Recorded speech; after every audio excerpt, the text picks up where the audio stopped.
cool.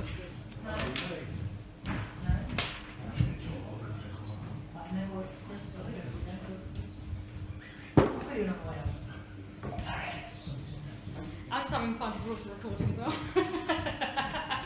Right, hello everyone and welcome to this month's Code Harbour.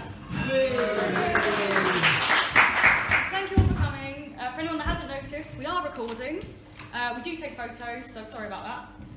Also, if anyone hasn't signed in already, we've got a sign-in sheet downstairs, so if you could please make sure you sign up before you leave, that'd be great. So first off, big thank you to our sponsors, Cupido. That are supplying us with all the beer and pizza tonight, so thank you. So there was a bit of a double booking situation tonight. So basically, we're going to be having just one speaker, but Ricardo has kindly offered to basically extend his talk. So we're pretty much going to be doing anything from half an hour to an hour. We don't really know what's going to happen. We're just going to have some fun with it, and then there'll be loads of mingling afterwards. So let's have some fun. Yeah, okay, that too as well. So don't shout at him too much.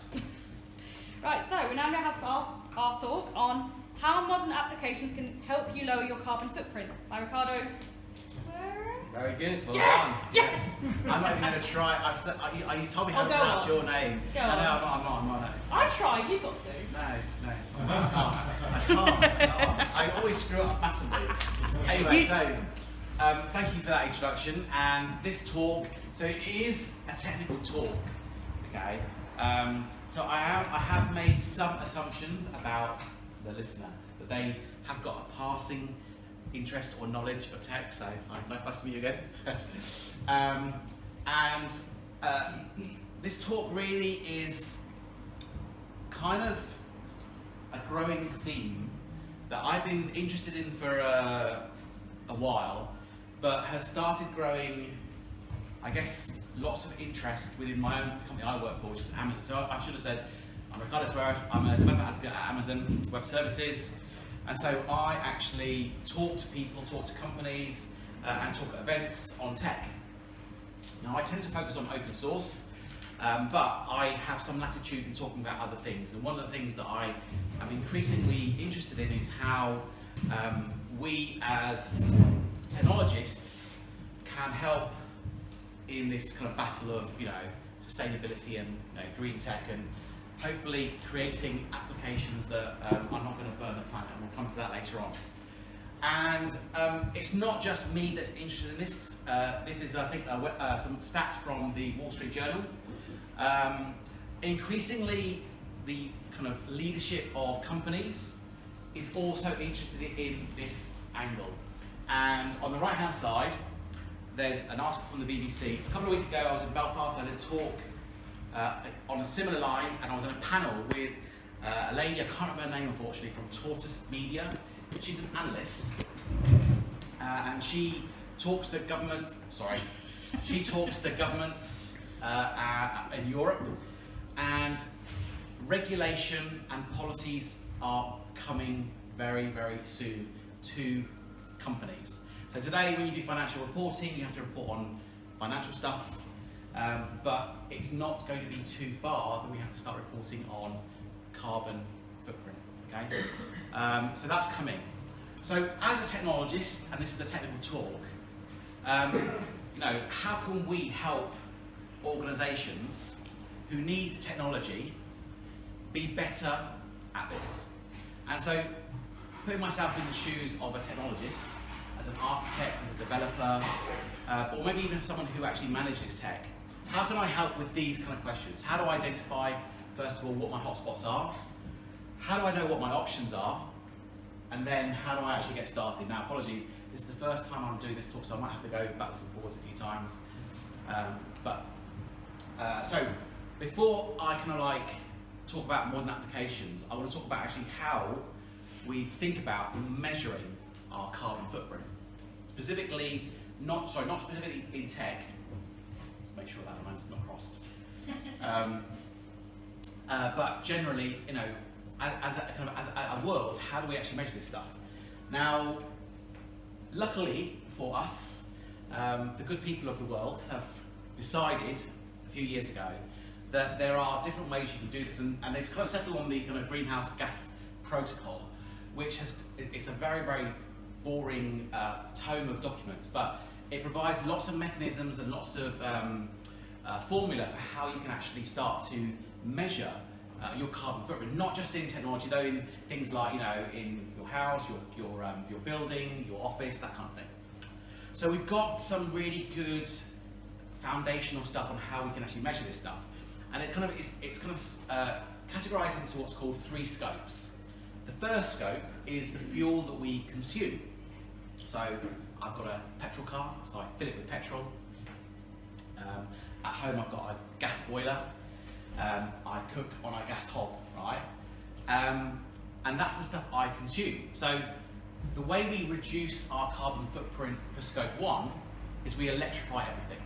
So I was actually explaining this to someone else, I can't remember, I think it was the lady at the back, that my lease on my car's coming up in a year, and I'm already beginning to think about, do I go for an EV car, right?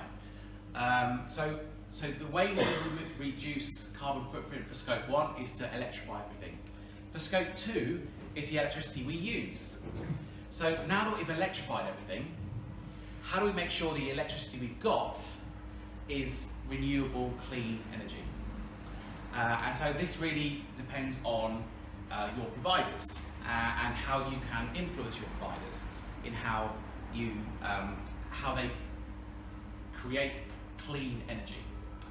And then the hardest scope is 3, which is pretty much everything else that you do as a business. So it's from your supply side, so all your suppliers, to what you do within the business, to then your consumers as well, right?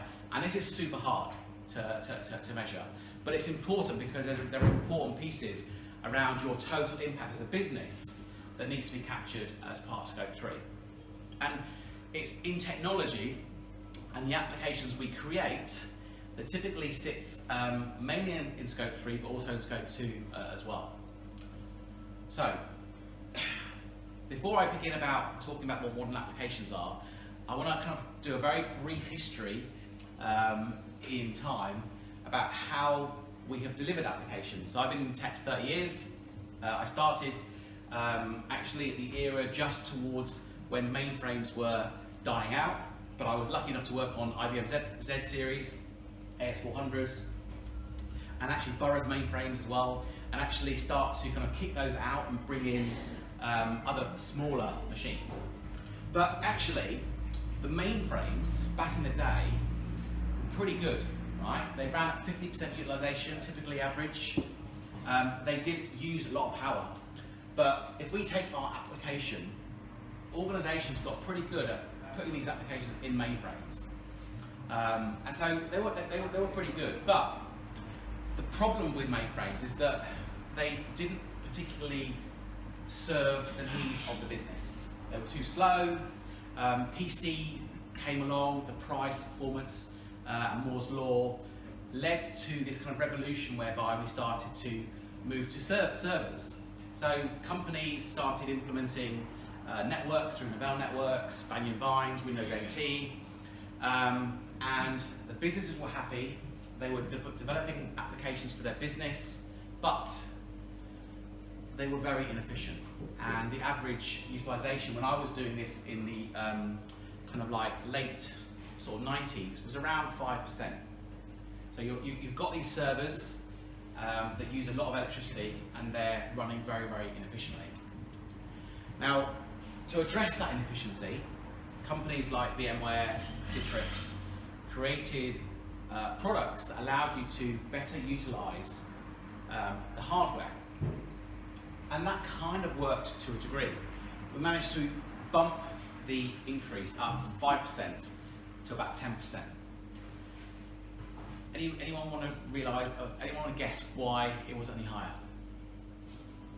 Well, I guess some water. Go on then. One main OS, maybe share, the clients sharing the group OS? I think that there is a bit of that, but there's a more fundamental reason why this utilisation wasn't higher. There's nothing to do with it. It's nothing really to do with technology. Politics. I think that Departments wouldn't cooperate with each other. Well, that's absolutely spot on. There's more than that, but politics was a definite barrier, right? One of the problems, okay, with virtualization and people wanting to deploy applications was that you had a finite set of capacity. Actually, Simon, you might know this because you did a lot of this stuff. And as a business, you had to start capacity planning. I've got 100 applications running on 50 servers today. My business is going to come to me with the requirements for running 20 new applications. So I need to have this much capacity spare. On top of that, if I'm running disaster recovery, I need to have this much spare times 2. And so all of a sudden, okay, IT managers who loved their job, loved their golf trips and all that kind of stuff, and were measured on their performance, became very risk averse, and this is where the politics comes in. And so they used to provision their infrastructure. And so we got to a situation where the software actually supported you pushing this much higher, but we ended up at this situation where utilization was around 10%, and as we moved to data centers, this didn't get much better. In fact, actually, last week I was reading a report that said the average data center utilization is 18%. So it's actually pretty much bang in the middle of those two figures there.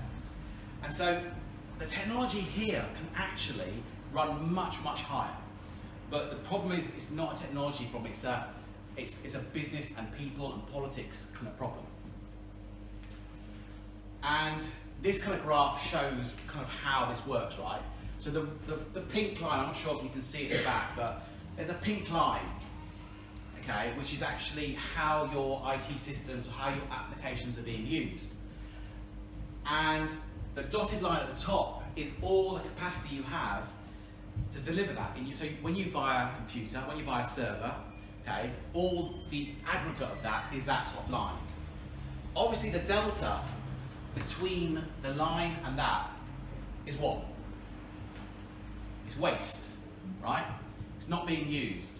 It's a server being powered, right? It's generating heat that needs to be cooled, that's not being used. And as you can see, there's a lot of it, right? And that's pretty much fundamentally the problem that we have today. And so to drive the data center, we have electricity, which we don't know where it's coming from, what percentage is green, what percentage is carbon. We have diesel generators as battery backups, and we have very controlled environments, because these servers tend to be generalist servers, HP, Dell, IBM. They have very, very controlled operating temperatures, no more than 50 degrees please, otherwise your support agreement is invalid, right? And this is because these are general tech companies that have got to provide general devices that work all over the world. I've got lawyer teams assigned to them, which means they're way, way more conservative than they need to be, right? I'm not criticising them, it's just the way that they're doing business. And obviously this stuff generates a lot of heat, right? Servers, when they work, generate heat. They need to be cooled down, and that typically involves water, and that water needs to be treated, right? You bring water into a system, into a data center. It's probably not clean water to begin with. Sometimes it is, but when it goes through the system, it has to be processed. So that's also an impact. And so when we can take a kind of macro view of this, we've got all this power that's kind of feeding into the grid. Sometimes it's wind, most of the time it's not. Going into a data center that's actually built from concrete, which is very unenvironmentally friendly. It's got diesel generators, so we can begin to see that even from the beginning, it's actually not a great story, right? And then when we actually go inside, okay, we've got very inefficient designs. We've got top of rack switch designs, cooling that's generalized through the system, because these racks tend to be siloed by company, by customer. It's really inefficient.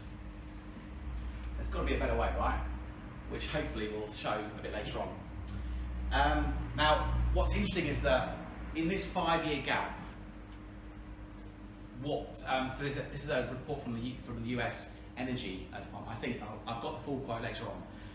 There was a massive rise in energy usage in data centers. Now cloud, I work for AWS, we started in 2006, right? And adoption really didn't kind of begin till after 2010 anyway. So the kind of impact of cloud really on this is very minimal. But we can see all those companies that are spinning up these machines in all these data centers are burning up through a lot of electricity. But we need tech, right? Because tech makes us, I think, and I strongly believe in this, makes us do things more efficiently, right? So, you know, because one of the arguments I have with my family actually, oh, well, you know, I don't like, my family is kind of part tech, part not tech. They get frustrated, infuriated with tech. They say, oh, give me a piece of paper, give me this, give me that, it's much better. But actually, when you think about it, it's very hard to argue with the fact that if you use technology to help with your logistics planning, you're going to save fuel on all your vehicles because they'll be more efficient. And any business process you've got will be more efficient typically through application technology. And businesses have found that. Right, so we need to figure out how we can still leverage this technology, but just make it better, right? And this is where modern applications come in, right? So the first question is, what is a modern application? Who wants to give me some ideas? Don't be shy at the back. Serverless. Good, I like you. more than that. So serverless. Okay, well that's coming up, that slide. So any other ideas? What makes a modern app, you think? Sorry. On demand. On demand, like that. Yep.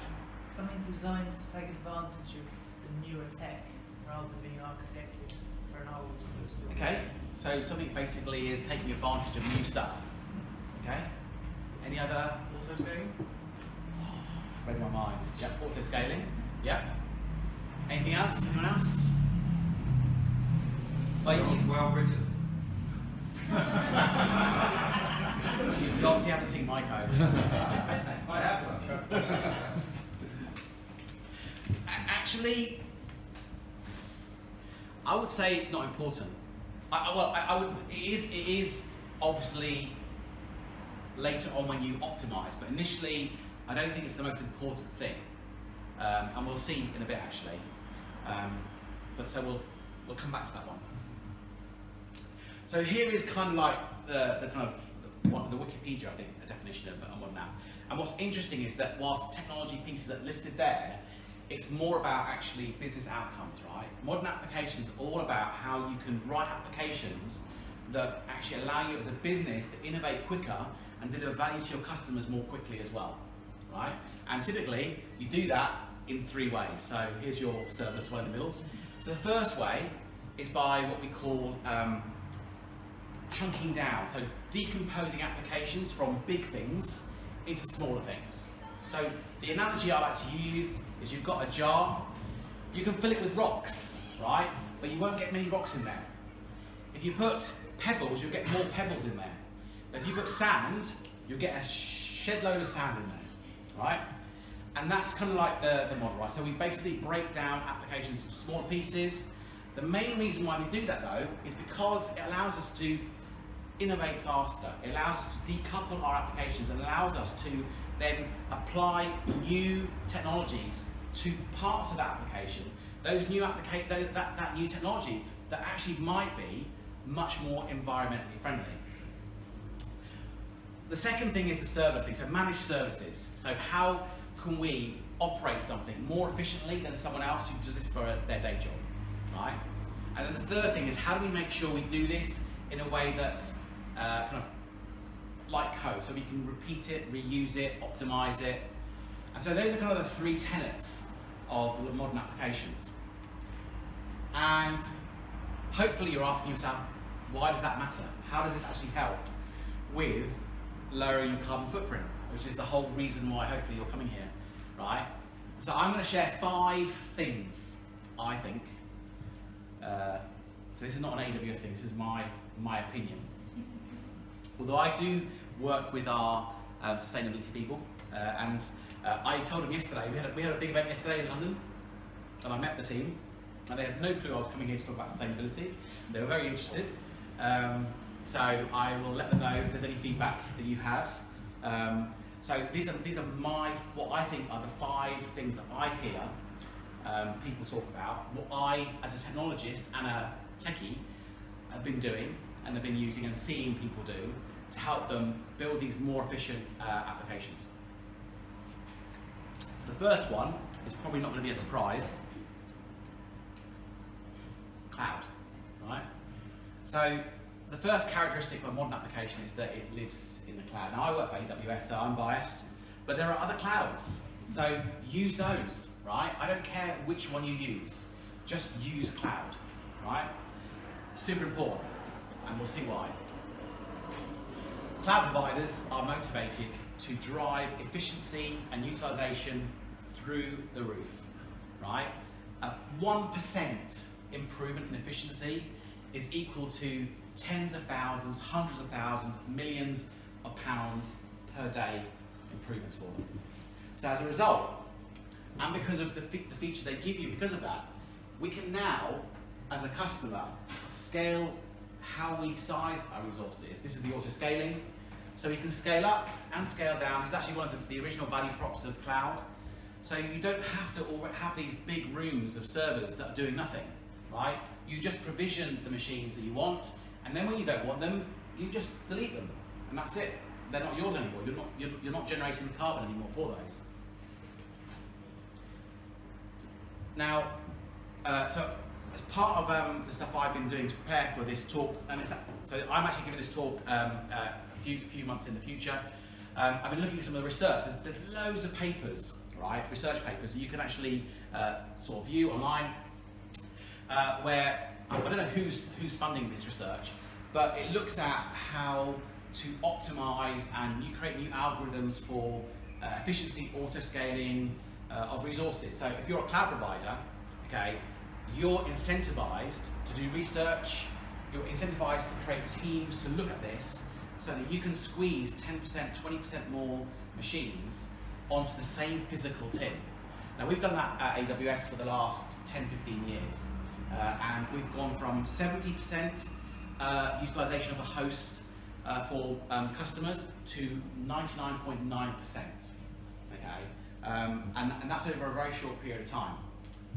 Coming back to the actual running hot theme. Okay, on the top is one of the servers from an AWS data center. On the bottom, we have a generalist server. It's got PCI slots, it's got USB, it's got graphics. Why the hell do you need those in a server, right? So this is this graph here on the left-hand side. A generalist server that has to be supported, has to go through all the legal compliance around the world, has a lot of baggage. That baggage does not exist if you're a hyperscaler. So all this is custom made by AWS. I'm not sure. I think the other cloud providers may do similar. I know Facebook do. Facebook were one of the original pioneers of creating open source hardware, and they create their own hardware in their data centers. Now, this is really good because it means we can now run hot. We can run 70, 80 degrees, which may not sound like a lot, but it means that we can actually get more performance and more utilization out of the machines. The inputs are still the same and the outputs are the same, but the difference here is that as the cloud providers, and as we'll see in the next slide, actually, I'll just go to the slide, we have spent the last 10, 15 years working on a number of initiatives. First of all, to create kind of more energy that's sustainable, so solar and wind. Now, it's interesting, actually the politics around this is super interesting, right? So in Europe, I think pretty much most of the regions that we operate are now running at probably 100% sustainable energy. In the US, with the exception of one state, it's the same. In APAC, I didn't realize it's much harder to get sustainable energy in APAC because, well, for a number of reasons. First of all, the politics of trying to get sustainable energy in places like Tokyo, right? But also in Australia, who are very wedded to carbon and coal. It's really, really difficult to persuade them that we want to invest in solar. So it's kind of like, it's hard, but as a company, we are committed to doing this. So we are fighting those battles, and we are creating these sustainable power sources that are going to drive our data centers. But one of the interesting things as well is that the water stewardship is really interesting. A lot of the benefits of the cloud hyperscalers, not just AWS but the others as well, is they actually improve the water of the local environment. So you have dirty water or mixed water coming in, it's used to cool the data centers, and then they actually process it clean, and so you actually have drinking water that comes out of it. And there's all these really cool things that we can do in order to do that. And so what happens, okay, is that this is the beginning of the stat we've seen, but what's interesting is even though lots of companies have started moving to the cloud, so not just AWS but the others, and we've started growing across the world, we haven't had a significant impact in the amount of power that of this data, right? So what this shows is that actually we're having a minimal impact. These efficiencies of people going to cloud are not kind of like sort of doubling the amount of energy used for technology. So it was the Department of Energy, and this actually was done, I think, last year. This report. So it is a US report, so you can take what you want from that. And there is research around this, which I will share the links of some of this research, and you can actually download a lot of the reports that show things around water stewardship, how we're doing things like the wind power and the solar energies in the different regions. So all this kind of stuff you can actually read for yourself, and it kind of leads to this kind of mental model, right, of how we think about sustainability in tech. So the kind of the infrastructure, so all the data centers, tech, networking, all that kind of stuff, we call that the sustainability of the cloud, right? So we take care of that, so you don't have to. And the other cloud providers, they've probably got their own version of this. I'm not so familiar with that. But you, as an application owner and architect, you are responsible of sustainability in the cloud, right? So we have a clear line of responsibility. We do our bit, but you need to do your bit, which leads us to the next 4 things of modern applications, which are more around what you can do.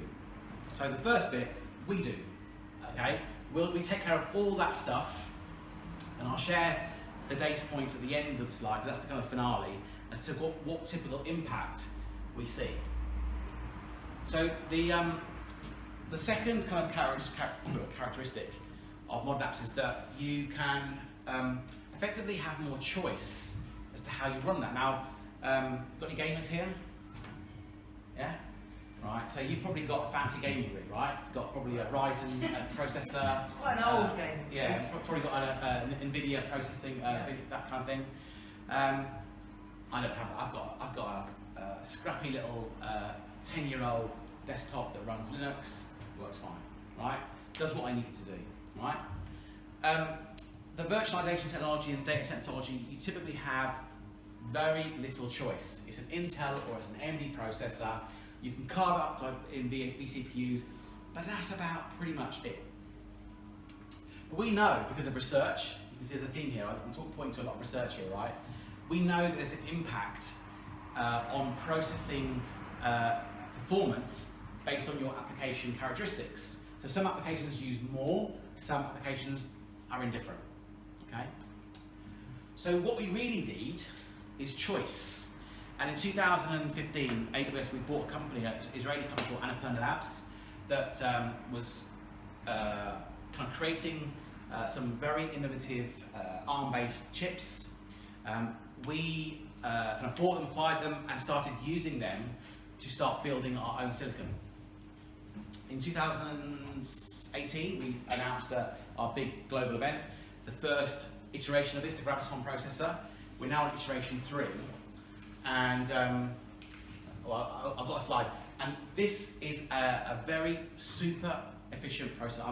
I've got a slide that tells you how efficient in a second. But we've also got 270 other processors you can choose based on the workload, right? It's pretty astounding, right? And it can actually be a bit overwhelming as well. But that's why we have tools to help you based on the different types of workload. You can actually optimize so that you're only using the right performance, and that means you're only using the right amount of power for your workload.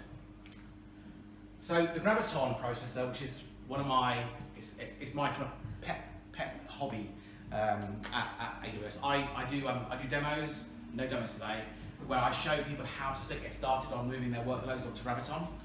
And the reason why is because it uses 3.5 times less power for the same performance and less money as well, right?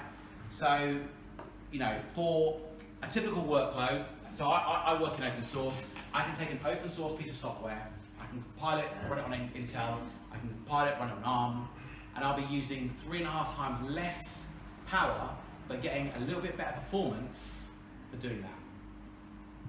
Actually, it tends to be 40% less money as well, right? So you can see that there's a lot of reasons why you would do that, and it's typically a really, really simple change as well. So having that choice, right? We call it right sizing, is like a characteristic of modern applications. You don't just take the server that you've been given by your IT department. You get given the server that's right for your workload. So the third characteristic of modern applications, which is the first tier, which is how we break down applications into small chunks. So on the left-hand side, this, anyone want to guess what that is? It's an e-commerce runtime engine. Actually, you're not too far away. It's called Obidos. Obidos is a tributary of the Amazon River. And this is the architecture of Amazon.com circa 2000. And it was a massive monolith. It was written in Perl, C++, PHP. But we realized this thing was gigantic. It required massive servers to run, lots of them. And so in 2000, we realized that we needed what we call decompose fragility. So that thing about decomposing into smaller chunks. This is what just one part of AWS looks like today, which is about 20,000 small applications that are all wired together through our kind of microservices fabric. So these are very, very small pieces. And why this is important? So Obidos, the square box there, this is the same amount of usage, breaking down the application into small components. You can see it's a lot less, right? So not thinking about the other advantages around the fact that most organisations have moved to this model because they want to go faster, innovate quicker. Actually, when you actually look at it, because you're separating out your applications into the discrete components, you can actually now right size at the component level. So it allows you to be much, much more efficient. And it's not just us doing it. Anyone here uses Monzo? Yeah, that's what Monzo looks like. And you can see they're hotspots, right? There are hotspots where some services are being used, and you can see this one over here. No one's using that one. No one's using that one. Well, they are, but not very often, right? And again, from a right sizing and a utilization perspective, that's how most applications work. All your applications not being used all the time. Which leads us on to an extension of the microservices architecture, which is actually how you can optimize your infrastructure and your application so that when they're not being used, they're just switched off, right? As James Hamilton, for people who aren't aware, he is just an incredible engineer. He lives on a boat off the coast of Seattle, and he is pretty much responsible for designing most of the AWS infrastructure. The servers, the networking, the fiber networks. He actually originally worked on SQL Server from Microsoft many, many years ago, but now he looks after AWS infrastructure. And this is a quote from his blog. His blog is incredible. It's an amazing story of engineering, and he is super passionate about sustainability. And so serverless, which was the term that was mentioned by yourself earlier on, is a new computing paradigm that allows you to deliver software and effectively it only runs when you execute it. So I put in green, don't pay for idle, which basically means that when it's not being used, it's switched off. The moment it's invoked, it spins up, and then you pay for it. And then if suddenly you get a big Black Friday event, it can scale to tens of millions of users. So I normally do a talk about serverless. 2 weeks ago I bought an iRobot, so a little vacuum cleaner thing. It's amazing, I've got to say, it's really, really cool. Now, when you speak to them, they used to run on traditional servers. At Christmas, apparently in the States, everyone got gifted an iRobot Roomba. And they used to have an absolute nightmare, right? Whereby people would register their vacuum cleaners and it would overload the systems. They switched to serverless about, I think, 4 years ago, and now they have they don't even have to come into the office on Christmas Day because the serverless system basically just kicks in and just runs. And Lego actually, yesterday we were meeting with Lego. They've moved everything onto serverless. BBC, if you use the BBC website, that's all on serverless now as well. And the lead engineer of the BBC actually wrote a blog post a couple of weeks ago talking about the whole experience. They've been running it for a year, and they share their kind of experience. And kind of the way it works is that you are in this massive pool of servers that's powered by open source technology, Firecracker, and you basically get put in this pool. There's Firecracker enables segregation, and these things are running super hot. So you don't have any control over that. Okay, it just gets run for you, and that means you're putting the ownership on efficiency on the cloud provider. And AWS is not the only company that does serverless. The others do it as well. So I don't know how theirs work, but I presume it works in a similar way. So that's the third characteristic of energy.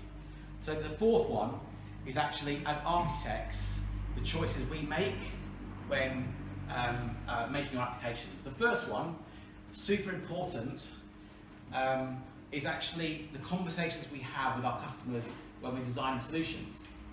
Because I've done this throughout the years, and I ask, actually this is going to be in your probably area, you ask someone, how fast do you want your application? And they can't give you the information, can they? No, I want it 5 milliseconds, 10 milliseconds, right?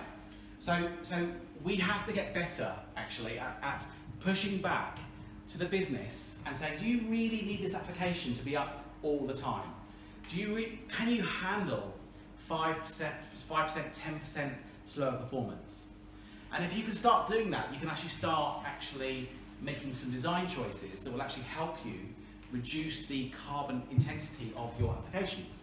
And I'm going to kind of talk about what some of these look like. Because I know I've been talking for a long time now, haven't I? And I want to make sure there's enough time for drinks echoing. So the first one is actually this thing about, sorry? Priorities. Yeah, exactly. So the first ones are actually around these user behaviours, right? And are your users going to be willing to accept this kind of compromise in performance?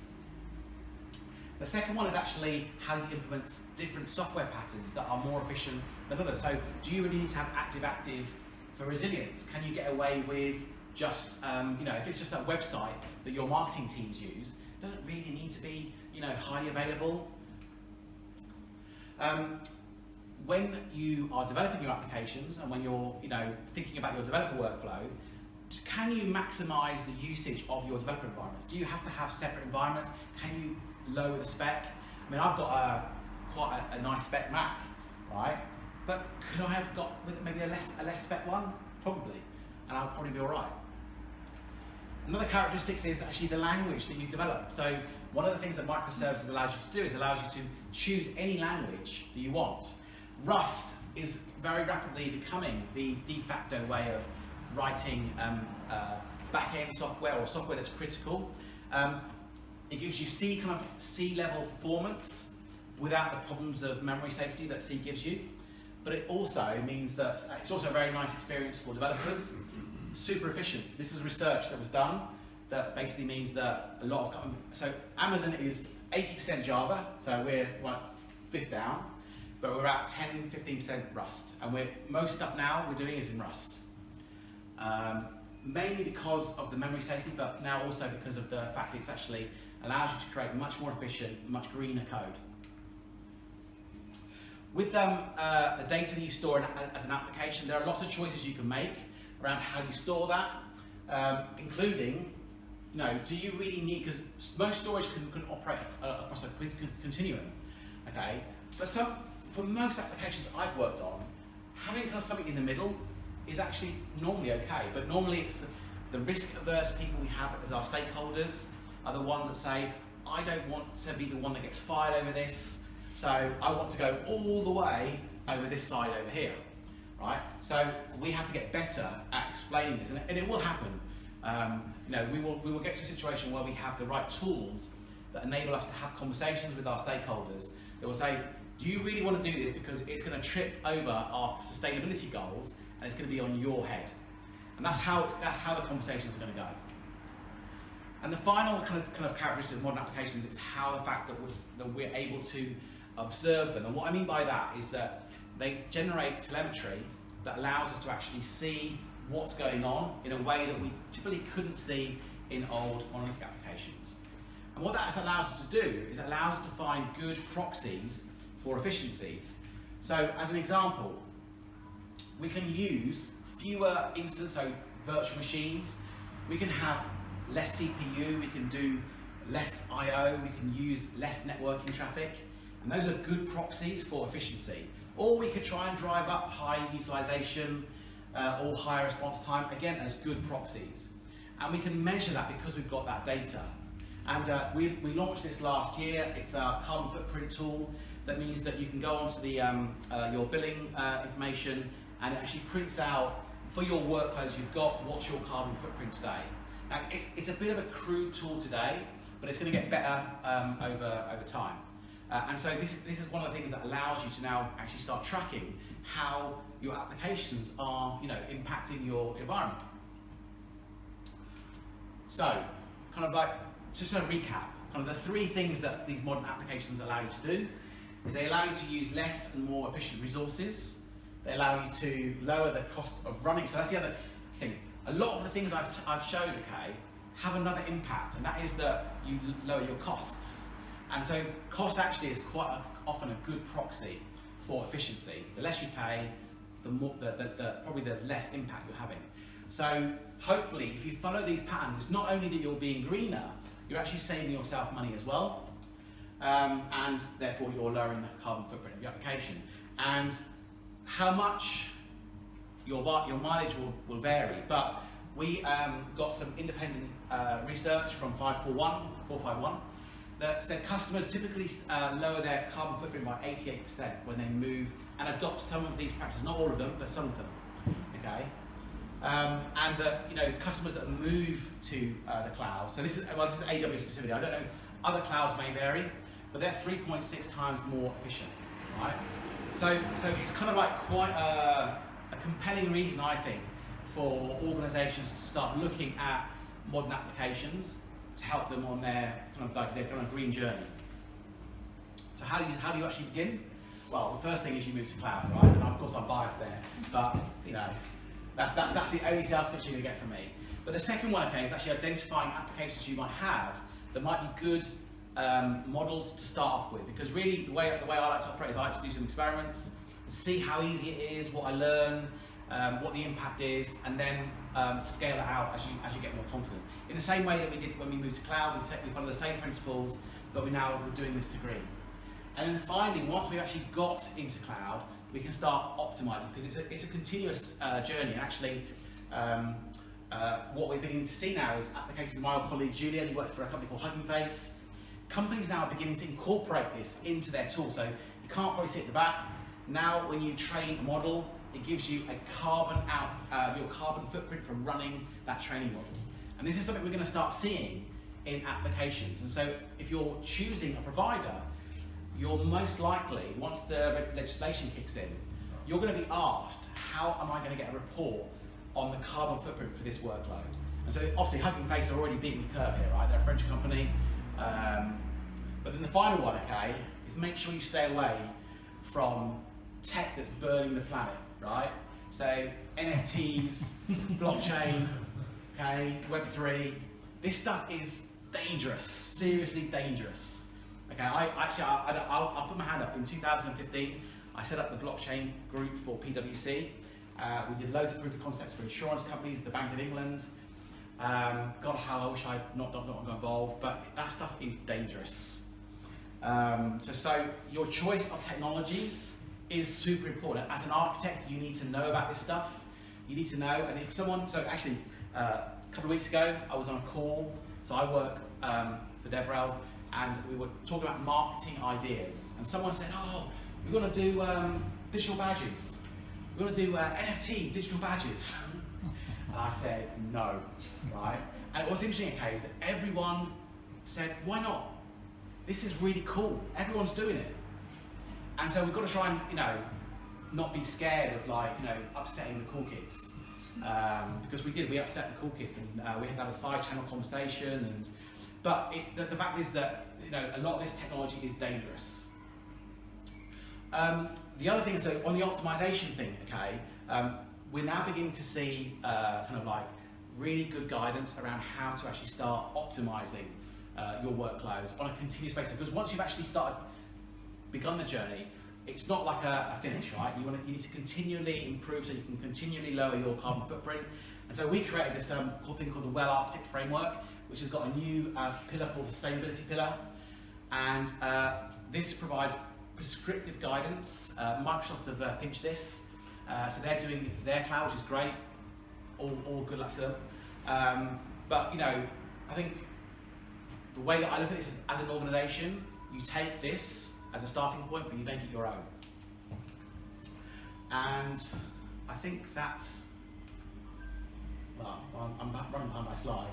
So there's a bunch of resources. I'll share the slides with you, Alex, afterwards. But that's pretty much my pitch. I've been talking for a long time, I think.